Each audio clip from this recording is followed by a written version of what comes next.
Interrogatório e direito de perguntas do advogado do corréu. O advogado do corréu, pergunto para vocês, tem o direito de fazer perguntas ao outro réu? Por exemplo, tem o Paulo e o Pedro. O advogado do Paulo tem direito de fazer perguntas no interrogatório do Pedro? Nenhum problema, tá? Nenhum problema. Segundo o STJ, tá? Durante o interrogatório do acusado, o advogado do corréu tem direito de fazer perguntas. O principal argumento é o princípio da ampla defesa. Não poderia ser negado a um réu fazer perguntas através do seu advogado ao outro réu no mesmo processo. Então, não pode, o fato de existirem corréus no processo não é óbice para que um, através do advogado, faça perguntas ao outro.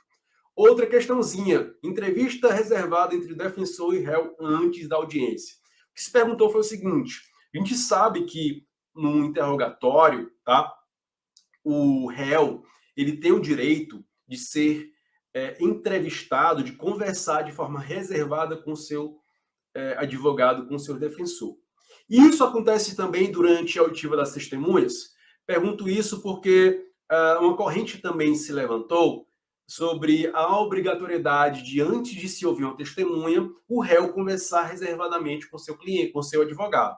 Mas, de forma também contundente, o STJ bateu neste entendimento dizendo o seguinte: antes do interrogatório, ok, o réu tem o direito de conversar reservadamente com seu advogado.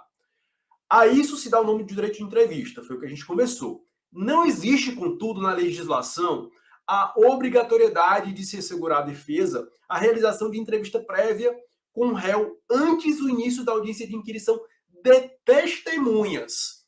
Então, inquirição de testemunha não é a mesma coisa, não é o mesmo ato, então não exige esse mesmo direito de entrevista. Não existe direito de entrevista prévia ao caso de inquirição de testemunhas, ok? Outra questão, tá? O acusado, mesmo que seja advogado, tá? Não pode assistir o interrogatório do corréu. Como nós falamos já há pouco tempo, o interrogatório do acusado é um ato individual.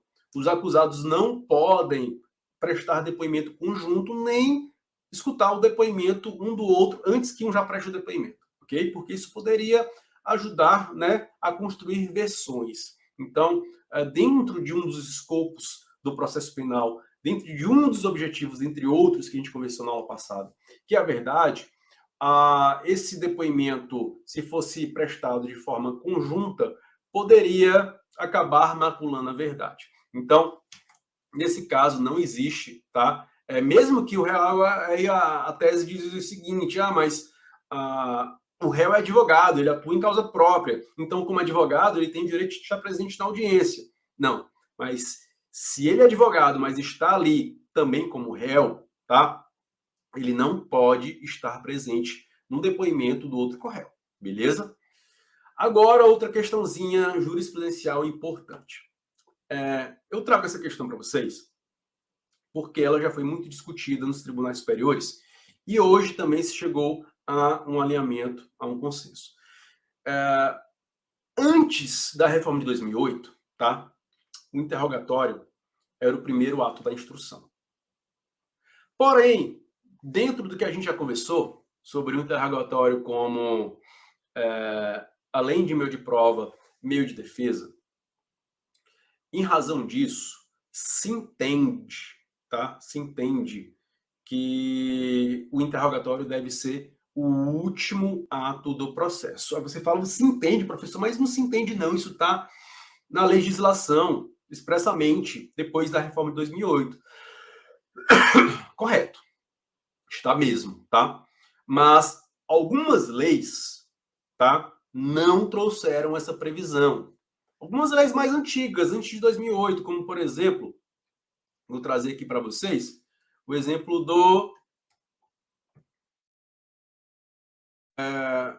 Código de Processo Penal Militar, o exemplo do Código Eleitoral, o exemplo da Lei de Drogas, né? Essas leis que são anteriores a 2008, elas trazem o interrogatório como o primeiro ato do processo. Aí se criaram duas linhas de entendimento. A primeira linha de entendimento diz o seguinte, mas são leis especiais em relação ao Código de Processo Penal. Por serem leis especiais em relação ao Código de Processo Penal, se aplica o princípio da especialidade, de forma que o interrogatório do acusado deve ser o primeiro ato do processo. Porém, a segunda linha de entendimento, que foi a linha que prevaleceu no STF, foi a seguinte: de especial isso não tem nada. Essas leis somente não foram atualizadas, tá? Esses procedimentos estão alinhados completamente ao CPP antes de 2008.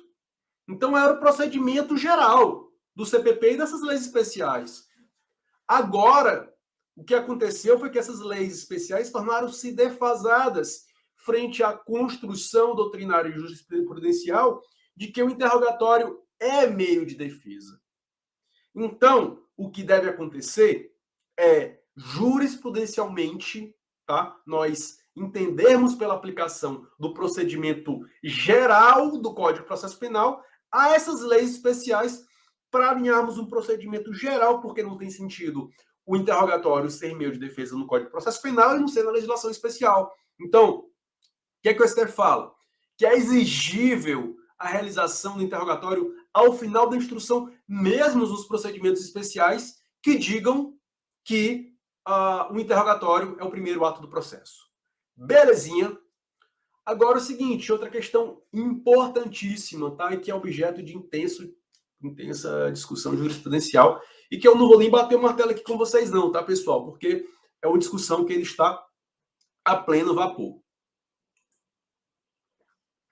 Para que se reconheça a nulidade pela inobservância da regra que diz que o interrogatório do réu é o último ato da instrução, tá? É necessária a comprovação de prejuízo? Essa é uma discussão que divide as turmas, tá? A quinta turma do STJ e a sexta turma do STJ. Isso porque, né, o princípio do prejuízo, a gente vai tratar sobre isso na aula sobre nulidades, pars de nullité sans griffe, é um princípio básico que está na raiz do entendimento sobre a teoria das nulidades. Segundo esse princípio, não se declara nulidade ou não se decreta nulidade sem que exista um prejuízo, tá? A questão daqui é saber se esse prejuízo ele deve estar demonstrado no caso concreto ou se ele existe de forma latente. Se não se quer, a gente não está aqui trabalhando de forma nenhuma com a ideia de que não há prejuízo. Prejuízo sempre deve haver para a declaração, decretação da nulidade. O que se questiona aqui é o seguinte: esse prejuízo deve estar comprovado no caso concreto porque ele pode não haver ou ele sempre vai haver? Sempre vai haver de forma que nem se precisa comprovar. Vamos lá. A quinta turma do STJ, tá, diz que esse prejuízo deve sim ser comprovado. Já a sexta turma diz que não precisa nem comprovar. É um prejuízo latente, é um prejuízo claro. Beleza? Outra questãozinha sobre o interrogatório do réu. As cartas precatórias, segundo o Código de Processo Penal, elas não suspendem o curso do procedimento. Em razão disso, tá? Muita gente fala que, por não suspender o curso do procedimento, pode-se proceder ao interrogatório do réu mesmo antes da chegada das cartas precatórias e que, eventualmente, alguma prova em favor do réu que vier dessas cartas precatórias poderia ser sustentada em sede de alegações finais ou em sede recursal.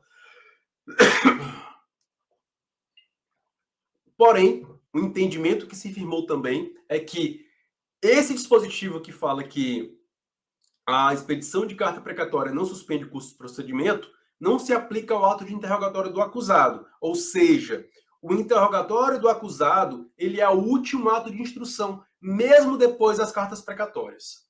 Mesmo depois das cartas precatórias, deve se aguardar o retorno das precatórias para que se realize o interrogatório do acusado.